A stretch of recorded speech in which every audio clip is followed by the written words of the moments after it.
안녕하십니까. 저는 SAB45기 32조 남아집안의 전찬혁이라고 합니다. 저는 이번 프로젝트에서 배포와 1대1 채팅 부분을 맡았는데요. 프로젝트에서 처음 사용한 기술들을 설명해 보려고 합니다.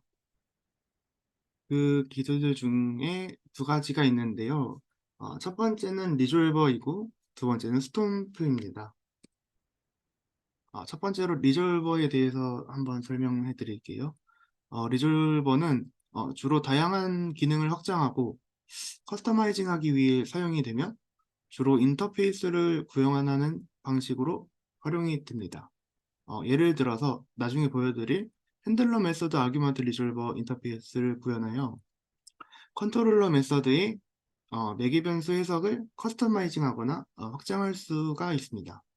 리졸버는 일반적으로 어플리케이션의 비즈니스 로직을 지원하고요.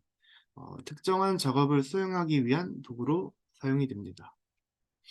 지금 보시는 그 화면은 그냥 화면에서 웹 MVC 컨피규어러 인터페이스를 구현하고 있는데요. 이 인터페이스는 스프링 MVC 웹 애플리케이션에서 MVC 구성을 사용자 정의하기 위한 메서드를 정의하는 데 사용이 됩니다. 저기 add argument resolver라는 거를 오버라이드 했는데 저 메서드는 컨트롤러 메서드의 매개 변수를 해석하고 제공하는 역할을 합니다. 그래서 저기 로그인 유저 아이디 아규먼트 리졸버라는 제가 정의한 것을 컨트롤러 메서드의 매개 변수 해석키를 등록을 한 겁니다. 그래서 로그인 유저 아이디 아규먼트 리졸버라는 객체가 컨트롤러 메서드에서 요청 로그인 사용자의 아이디를 추출하는 데 사용이 되고 있습니다. 그래서 여기 보시면은 어, 어노테이션 인터페이스가 있는데요. 이게 제가 정의한 어노테이션입니다. 그래서 타겟을 엘리멘트 타입 파라미터로 하면은 그 메서드의 파라미터에 적용을 한다는 뜻이고 리텐션 폴리시 런타임을 정의해주면은 어노테이션의 생명 주기를 런타임 시에도 유지를 할 수가 있습니다. 그래서 처음에 말씀드렸던 그 핸들러 메소드 아규먼트 리졸버가 나오는데요. 어, 여기서 이 인터페이스를 구현함으로써 컨트롤러 메서드의 매개 변수를 해석하는 역할을 수행을 합니다. 그래서 저희 서포트 파라미터라는 메서드를 오버라이드 하시면은 인터페이스의 그 해당 리졸버가 특정 메서드 매개 변수를 지원하는지 여부를 판단을 하는데 저는 여기서 지금 항상 true로 반환을 하게 설정을 해놔서 저기 지금 이 리졸버는 모든 메서드 매개 변수를 지원을 합니다. 그리고 밑에 리졸브 아규먼트라는 것도 오버라이드를 했는데요. 이 두 가지는 필수로 오버라이드 해야 되는 거라서 꼭 정의를 하셔야 됩니다. 그래서 지금 리졸브 아규먼트라는 메서드는 컨트롤러 메서드의 매개 변수를 해석하고 해당하는 값을 반환하는 역할을 하는데요. 지금 여기 보시는 코드는 스프링 시큐리티를 통해서 사용자 인증 정보를 확인하고 그에 따라 로그인된 사용자의 아이디를 반환하는 로직이 구현이 되어 있습니다. 그래서 뒤에 여기 보시면은 밑에 메소드 안에 매개 변수 안에 제가 정의한 로그인 멤버 아이디를 통해서 이 멤버 아이디에 현재 로그인한 사용자를 담을 수가 있습니다. 리졸버는 여기까지 설명을 해드렸고요. 그리고 이제는 스톰프에 대해서 설명을 해드릴 텐데요. 스톰프는 메시징 프로토콜 중 하나인데 텍스트 기반의 프로토콜로서 주로 웹소켓과 함께 사용이 되고 있습니다. 이 스톰프는 간단하고 가벼운 메시징 프로토콜이고 그리고 서버랑 클라이언트 간의 데이터를 교환하기 위해 설계가 되어 있습니다. 그래서 웹브라우저와 서버 간의 실시간 통신을 구현하는데 특히 유용하다고 해서 이 스톰프를 사용하게 되었고요. 그래서 지금 웹소켓 메시지 브로커 컨피규어러라는 인터페이스 지금 구현을 했습니다.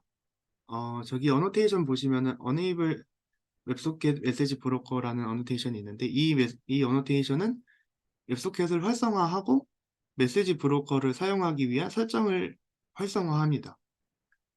그래서 이 메소드는 메시지 브로커는 서버와 클라이언트 간의 그 메시지 전송 및 구독을 관리하는 데 사용이 되고요. 그래서 밑에 보시면 컨피규어러 메시지 브로커라는 게 있는데 거기서 이제 그 Enable 심플 브로커를 통해서 어, 저기서 정의된 서브라는 주제를 구독하는 클라이언트한테 메시지를 브로드캐스트 할 수 있도록 설정을 합니다. 그리고 밑에 있는 Set Application Destination Prefix를 통해서 클라이언트가 메시지를 발행할 때 이 주소로 메시지를 발행하도록 설정을 했습니다. 그래서 밑에 그 레지스터 스탬프 엔드포인트를 보시면은 이 메소드는 스탬프 엔드포인트를 등록하는 역할이고요. 웹소켓을 연결할 때 저 주소로 연결을 해야 연결이 됩니다. 그리고 set allow origin을 통해서 어, 허용할 오리진들을 설정을 해주었습니다. 그리고 여기 메시지라는 메소드를 통해서 위에 메시지 매핑이라는 그 어노테이션이 있는데 저 어노테이션은 그 뒤에서 보신 그 pub로 메시지를 보낼 때 pub 룸 아이디로 이쪽으로 메시지를 보내면은 잡아주는 역할을 합니다. 그래서 저 데스티네이션 밸리어블은 뒤에 경로 변수를 가져와서 그 경로 변수를 담은 거고요. 그리고 저 밑에 심플 메시지 샌딩 코드를 통해서 그 웹소켓을 통해 메시지를 모든 구독자에게 브로드캐스트 합니다. 그래서 서브 룸이라는 서브룸을 구독하고 있는 서브룸 룸 아이디 1번이면은 서브룸 1번을 구독하고 있는 구독자들한테 메시지를 보내주는 역할을 하고 있습니다. 그래서 제가 사용했던 것 중에 처음 사용했던 기술들은 이 두 가지였고요. 제가 발표할 부분은 여기까지입니다. 감사합니다.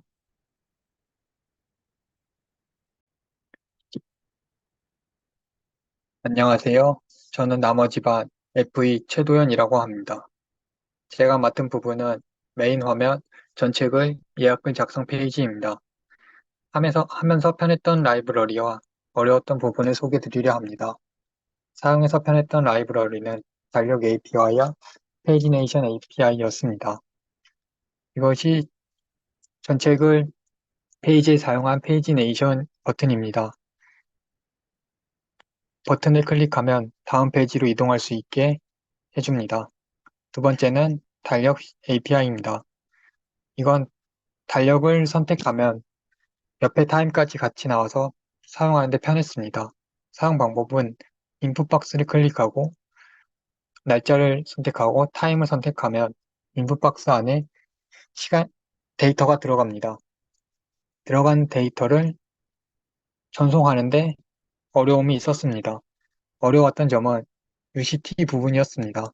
UCT란 세계협정 C이며 한국은 UTC 플러스 9시간을 해줘야 합니다. 백엔드에서 UTC에 해당하는 Z를 받아오지 못해서 프론트에서 잘라서 다시 보내줘야 했습니다. 이 부분에서 Z를 자르면 UTC에 해당하는 9시간도 잘려 예약 시간이 둘 다 9시간 전으로 데이터가 전송되는 현상이 생겼습니다. 그래서 저는 이걸 해결하기 위해 새로운 데이터를 만들고 그 데이터에 9시간을 더해줬습니다. 그 다음 Z를 잘라 보내줬습니다. 그렇게 하니 백엔드에 정확히 데이터가 들어가 해결하였습니다. 감사합니다. 안녕하세요. 제가 페톡 프로젝트에서 담당한 부분은 회원가입과 로그인, 그리고 멤버 API와 후기 작성 API를 담당했습니다. 이를 위해 스프링 시큐리티와 JWT 토큰, 그리고 레디스를 사용했습니다. 먼저 JWT 토큰을 사용하기 위한 어세스 토큰과 리프레시 토큰 발급입니다. 어세스 토큰에는 멤버 아이디와 다른 클레임수를 함께 넣어 사용자를 후에 구분할 수 있게 했고, 어세스 토큰이 만료되었을 때 토큰 갱신을 위한 리프레시 토큰도 함께 생성하였습니다. 어세스 토큰이 만료되었을 때는 발급받았던 리프레시 토큰을 통해 새로운 만료 시간과 함께 제너레이트 어세스 토큰 메서드를 호출해서 새로운 어세스 토큰을 발급해주고 있습니다. 다음은 로그인 인증 과정입니다. 클라이언트로 받은 로그인 데이터를 매핑합니다. 로그인 데이터의 경우 이메일과 패스워드로 이루어져 있고, 유저네임, 패스워드, 어센티피케이션 토큰 객체를 생성해서 어센티피케이션 매니저를 통해 인증을 진행하고 있고, 만약 인증이 성공했을 경우 사용자 정보를 바탕으로 생성된 어세스 토큰과 리프레시 토큰을 생성해서 HTTP 헤더에 인증 만료 시간과 함께 응답하고 있습니다. 만약 인증이 실패할 경우에는 클라이언트에게 오류 메시지를 전달합니다. 다음은 스프링 시큐리티와 JWT 토큰을 이용한 인증 구현입니다. 두 필터 메서드를 오버라이드하여 토큰 기반 인증을 구현했습니다. 요청에서 JWT 토큰을 검증하고 해당 토큰에서 클레임수를 추출합니다. 추출한 클레임수에서 담아놓은 사용자 정보를 추출한 후 시큐리티 컨텍스트 홀더에 추출한 정보를 바탕으로 인증 객체를 생성합니다.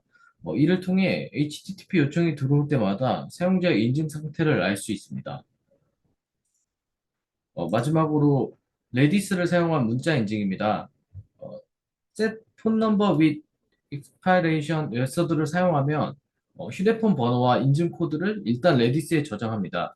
인증 코드는 제가 지정한 시간이 지나면 자동으로 만료되도록 설정되어 있고, 인증 로직의 경우에는 레디스에서 해당 휴대폰 번호에 매핑된 인증 코드를 가져오고, 만약 가져온 인증 코드가 없다면 인증 코드가 만료되었습니다라고 응답을 합니다.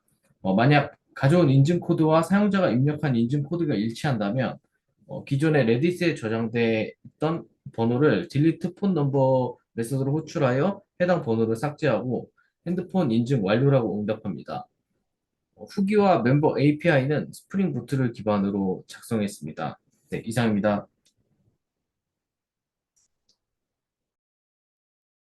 회원가입, 로그인, 예약글 상세 페이지 채팅을 맡은 김철기입니다. 전화번호 입력 후 인증 버튼을 클릭하면 해당 전화번호로 인증번호를 발급합니다. 발급받은 인증번호를 입력한 후 전송을 클릭하면 인증 완료 메시지가 뜹니다. 이후 이메일, 닉네임, 패스워드 확인, 그리고 이용 약관에 동기하면은 회원가입이 완료됩니다.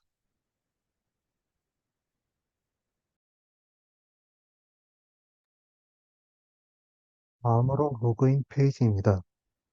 이메일과 비밀번호를 입력하고 입력 시 형식에 맞지 않는 양식이면 빨간색 텍스트로 경고 문자가 출력됩니다. 로그인 이후 메인 페이지로 이동합니다. 예약글 리스트에서 글 한 개를 클릭하시면 상세 페이지로 이동하고 밑에 신청하기는 작성자를 제외하고 패시터의 아이디를 갖고 있는 사람은 신청을 할 수가 있습니다.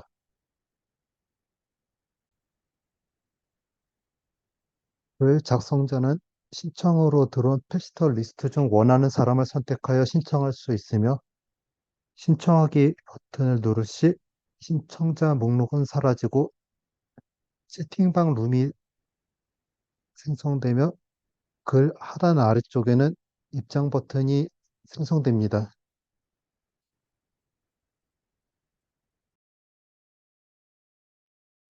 다음으로 채팅방입니다. 가장 위에 있는 버튼 두 개로 채팅방과 맵을 오갈 수 있으며 채팅방에 들어가면 위에 상대방의 정보가 표시되고 이렇게 메시지를 주고받을 수 있습니다. 여기서는 웹소켓과 스톰프를 사용하여 서버와 메시지를 주고받는 것을 구현하였습니다. 감사합니다. 안녕하세요. 나머지 반에서 백엔드 개발자로 팀 프로젝트를 진행한 장근호라고 합니다. 제가 소개해 드릴 것은 익셉션, 제가 작업한 부분은 익셉션과 패시터 부분입니다. 기능적인 부분에 대해서 설명이 많이 미흡할 수도 있으니 미리 양해 부탁드립니다. 가장 먼저 익셉션에 대해서는 익셉션의 경우에는 사용자 정의 예외 클래스인 비즈니스 로직 익셉션 클래스를 작성했는데 이를 통해서 특정한 특정한 상황에서 특정 에러가 발생했을 경우 그에 어울리는 메시지를 줄 수 있도록 저희가 직접 구현하였습니다. 다음은 패시터 컨트롤러입니다. 컨트롤러는 크게 해당 내용을 등록하는 것과 수정, 조회를 넣었고 이후에는 이 패시터 안에 들어있는 내역을 정보를 전체 조회하거나 연구에서 하나만 조회할 수 있도록 로직을 작성했습니다. 이 부분에는 처음에 로그인 멤버 아이디 어노테이션이라는 게 있는데 쉽게 말해서 이 부분은 토큰을 바로 적용할 수 있도록 하는 커스텀 어노테이션이고 이것을 쓰기 전까지는 API에 멤버 아이디 혹은 패스트 아이디를 넣어 사용하다 보니 사용하느라 번거로움이 있었는데 해당 커스텀 어노테이션을 사용하면서 API의 길이도 줄어들고 전에 비해 번거로움이 줄어들어 훨씬 쉽게 테스트를 진행할 수 있었습니다. DTO 클래스의 경우에는 포스트, 패치 혹은 조회하는 경우 그리고 조회하는 경우에 맞춰서 클래스를 다수 만들어 두었고 특히나 등록이나 수정 같은 경우에는 비워둘 수 없는 내용들이 있기 때문에 그런 경우에 not null이나 not blank를 사용하여 어노테이션을 사용하였고 길이의 제한을 둘 경우는 사이즈 어노테이션을 사용하였습니다. 엔티티 클래스의 경우도 길게 설명드릴 것이 없을 것 같아 화면만 보여드리고 넘어가겠습니다. 맵퍼의 경우에는 맵퍼 어노테이션을 사용하여 자동화를 진행하였고 이제 하단에 워크보드 to 멀티 리스폰스 같은 경우에는 따로 추가적인 로직이 필요한 부분이었기에 같이 개발하신 분들의 도움을 받아 작성되었습니다. 리포지토리의 경우에는 JPA 리포지토리를 상속받아 별도의 작성 없이 넘어갔습니다.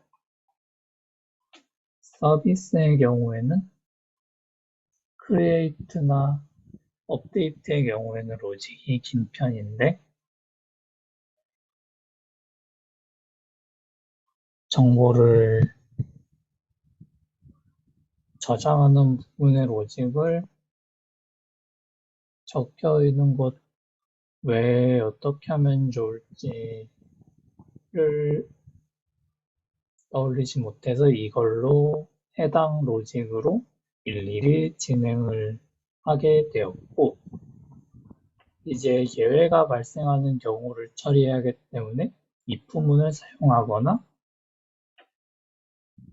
or else throw를 사용하여 처리를 하였습니다.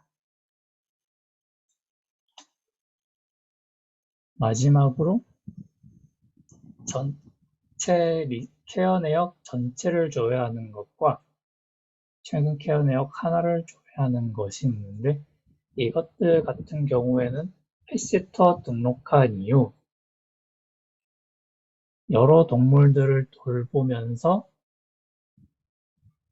해당 커뮤니티 내에서 여러 동물들을 돌보게 되었을 경우 그 내역들을 전체 조회할 수 있는 것과 최근 내역 하나만을 보여줄 수 있도록 하는 로직으로 작성되었고, 위와 같은 경우에는 완료된 것과 완료되지 않더라도 진행 중인 것들도 한눈에 알아볼 수 있도록 여러 개 조건을 넣어 두었고, 무한 스크롤 형식으로 프론트에서 구현이 되기 때문에 따로 페이지와 사이즈를 사용하지는 않았습니다. 그리고 최근 케어 내역 하나만을 조회하는 경우에는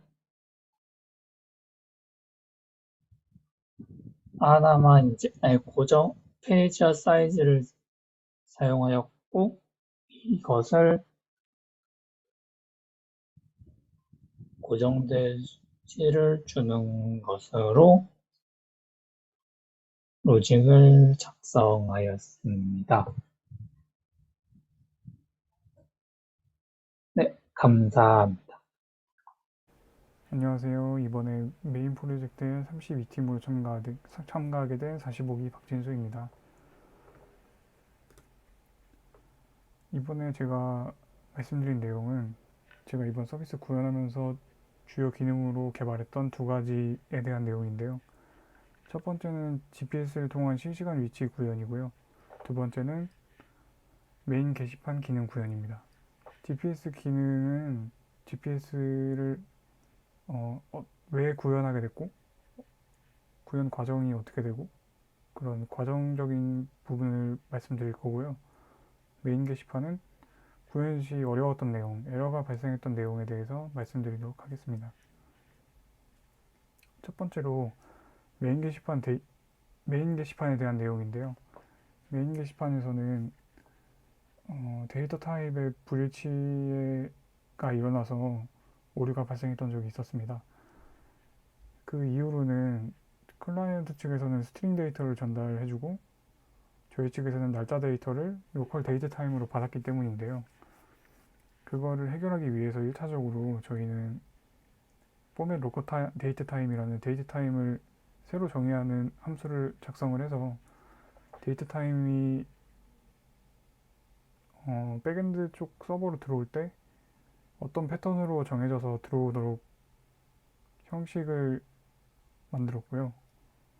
여기 보시는 것 같이 YYY, MM, DD, HH, MM 이런 식으로 형식을 정해서 들어오도록 1차적으로 작성을 했습니다.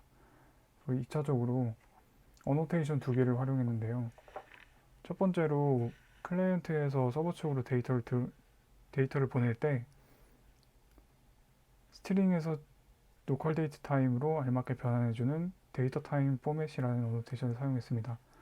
이 어노테이션을 사용하면 스트링에서 로컬 데이트 타임으로 변환을 하지 못해서 오류가 발생하던 것을 바로 잡아주어서 자동으로 스트링에서 로컬 데이트 타임으로 변환을 실행시켜 주는데요. 그렇게 DB에 저장되고 난 데이터는 다시 JSON 포맷이라는 어노테이션을 통해서 서버 측에서 클라이언트 측으로 전달이 되게 됩니다. 이런 식으로 어노테이션 두 개를 활용해서 데이터 타입 불일치를 해결했고요. 오류를 해결할 수 있었습니다.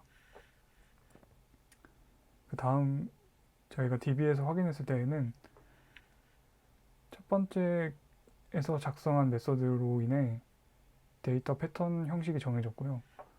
그 패턴 형식에 따라서 년, 월, 일, 시간, 분까지 출력이 되는 것을 보실 수 있습니다. 그 다음으로는 GPS 기능 구현 과정에 대해서 말씀드리도록 하겠습니다.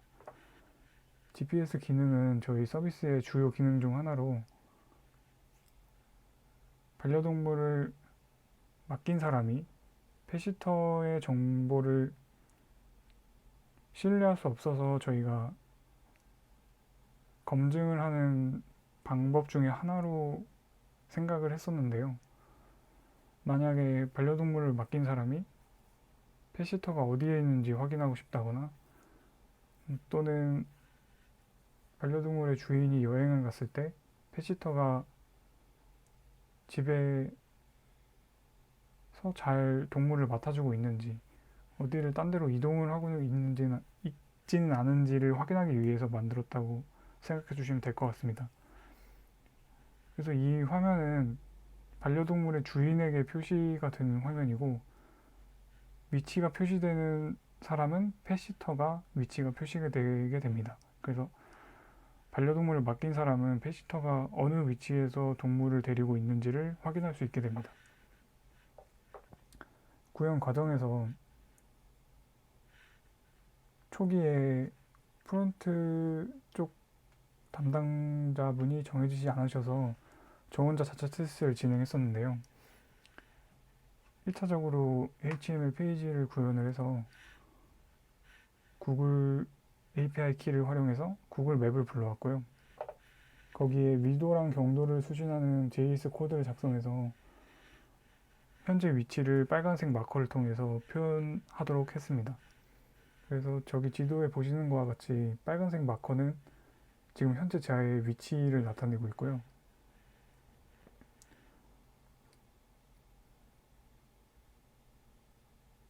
이렇게 테스트를 마친 다음 이제 데이터가 DB에 잘 저장되는지에 대한 테스트를 진행했었습니다.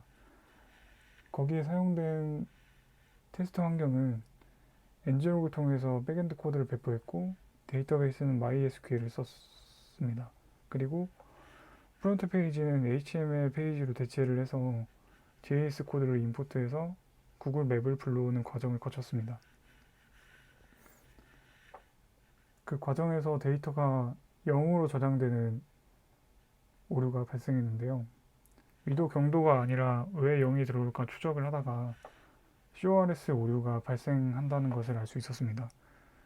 CORS 오류는 프론트엔드와 백엔드 간의 통신 중에 발생하는 오류 중 하나로 동일한 페이지 요청이 아닐 경우에 발생을 하는데요. 코드로 보시는 것과 같이 예외 설정을 통해서 CORS 오류를 방지할 수 있습니다. 그래서 백엔드 톰캣의 주소인 8080 포트, 프론트엔드의 리액트 로컬호스트 주소인 포트 번호 3000번, 그리고 nglog 주소를 입력함으로써 CORS 오류를 방지할 수 있고요. 그 다음으로는 저희가 백엔드와 프론트엔드가 통신하는 코드를 작성을 해서 다시 한번 테스트를 진행했었는데요. 보시는 것과 같이 위도와 경도값 데이터들이 전부 다 들어오는 것을 확인하실 수 있습니다. 이렇게 위도와 경도 값의 데이터를 DB에 저장하는 것을 성공시키고 난 뒤에는 저희가 이 DB에 저장된 위도와 경도 값들을 어떻게 활용해야 지도상에서 표시할 수 있을까를 고민했는데요. 펫시터가 움직이는 대로 경로를 표현해야 됐기 때문에 어떻게 하면 경로를 표현할 수 있을까 고민을 하다가 일정 시간마다 위치 데이터를 보내서 그 위치 데이터를 프론트 쪽에서 서버 측으로 전달을 할 때마다 서버 측에서도 프론트 측으로 응답을 보내는 방식을 채택을 했습니다. 그래서 첫 번째 출발 위치에서 펫시터가 처음으로 위치를 프론트에서 서버 측으로 보내고요. 두 번째 위치에서 서버 측에 데이터를 보낼 때 서버 측에서는 프론트 측으로 데이터를 두 번 반환을 해서 첫 번째 위치와 두 번째 위치의 값을 한 번에 전달을 해주는 겁니다. 이렇게 되면 첫 번째 위치에 있던 데이터와 두 번째에 있던 데이터를 이으면 경로가 완성되는 것을 확인할 수 있었습니다. 저희가 왜 이런 방식을 채택했냐면 구글에서 위치를 요청하기 위해서는 페이지를 리다이렉션 하거나 새로 고침을 진행을 해야 되는데요. 진행을 할 때마다 다른 위치가 전송이 되고 그 전의 위치는 손실이 되기 때문에 DB에서 그 전의 위치까지 한 번에 보내줘야 프론트에서 경로를 이을 수 있다는 결론이 나왔습니다. 그래서 저희는 이 방식을 통해서 패시터가 이동함에 따라서 일정 시간마다 DB와 프론트 측이 서로 위치 정보를 주고받음으로써 이 사람이 어느 위치에 있는지 확인하고 그 위치로부터 처음 시작 위치를 이어서 경로를 표시할 수 있게 되었습니다. 이상입니다. 안녕하세요. 프론트엔드 송유정입니다. 마지막으로 발표를 하도록 하겠습니다. 제가 맡은 페이지는 마이 페이지, 예약 내역 페이지, 패시터 등록 페이지, 지도 페이지입니다. 먼저 마이 페이지에 대해서 설명드리겠습니다. 마이 페이지에 접속하면 해당 유저의 정보들을 불러올 수 있습니다. 그리고 맡긴 내역이 있을 경우에는 최근 맡긴 내역과 최근 케어 내역을 하나씩 불러오게 됩니다. 맡긴 내역이 아직 없을 경우에는 이런 문구가 뜨게 되고요. 있으면 오른쪽처럼 컴포넌트를 띄우게 됩니다. 그리고 패시터 등록이 되지 않은 상태라면 패시터 등록하기 버튼이 생기게 되고요. 등록이 된 상태라면 오른쪽처럼 패시터의 정보를 불러오게 됩니다. 다음으론 패시터 등록 페이지입니다. 다른 사람들의 동물을 맡으려면 패시터 등록을 해야지만 맡을 수 있는 권한이 생기게 됩니다. 패시터 등록 페이지에서는 필요한 정보들을 입력하게 되고 이 두 페이지는 슬라이드를 이용하여 버튼으로 이동할 수 있게 됩니다. 예약 내역 페이지입니다. 예약 내역 페이지에서는 본인의 예약 내역을 확인할 수 있습니다. 맡긴 내역과 케어 내역을 클릭하여 해당 내역들을 볼 수 있으며 내역이 없을 경우에는 예약글 전체 페이지로 이동하게 됩니다. 그리고 예약 내역이 있을 경우 오른쪽과 같은 컴포넌트가 뜨게 되는데 해당 컴포넌트가 많을 경우에는 무한 스크롤로 데이터를 로드하게 됩니다. 마지막으로 패시터 위치 페이지입니다. 1대1 채팅에서 맵을 클릭하면 패시터가 있는 현재 위치를 지도의 마커로 보여주게 됩니다. 현재는 이동 경로를 그릴 수 있는 폴리라인 기능은 구현하지 못하였지만 추후에 구현할 예정입니다. 맵에 사용된 기술에 대해 설명드리겠습니다. 저는 구글 맵 API를 사용했고요. 구글 맵 API의 키는 해당 사이트에 가서 발급받으면 여기 UR 키에 자신이 발급받은 키를 넣어서 이용할 수 있게 됩니다. 구글 맵 자바스크립트 API는 스크립트에서 동적으로 로드되며 initialize 맵 함수 내에서 new window 구글 맵스 맵을 사용하여 지도를 생성할 수 있습니다. 그리고 geolocation API를 활용하면 사용자의 현재 위치를 가져오고 이 위치 정보를 이용하여 지도 위치를 설정할 수 있습니다. 그리고 간단하게 마커에 대해서 설명드리겠습니다.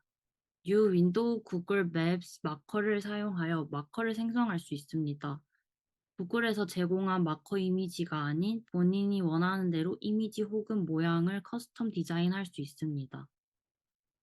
그리고 마커는 현재 위치를 기반으로 생성을 할 수 있도록 하였습니다. 이상으로 발표를 마치도록 하겠습니다. 감사합니다.